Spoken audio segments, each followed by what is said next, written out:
జై శ్రీరామ్.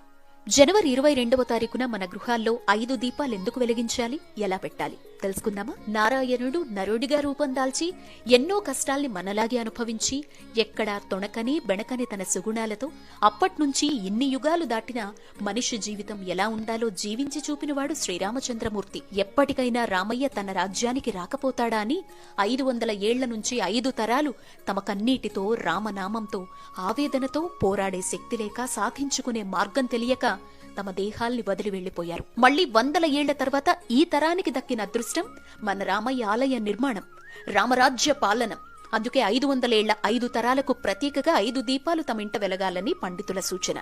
ఈ దీపాలు 22వ తారీఖు ఉదయం నుంచి సాయంత్రం వరకు పూజాస్థలంలో 2, ప్రధాన ద్వారం వద్ద 2, తులసికోట వద్ద 1 లేదా 5 దీపాలు ఒకేసారి పూజాస్థలంలో వెలిగించి రామయ్యకు స్వాగతం పలికి అయోధ్యాక్షతలు తలపై చల్లుకోవాలి. తర్వాత భద్రపరుచుకోవాలి.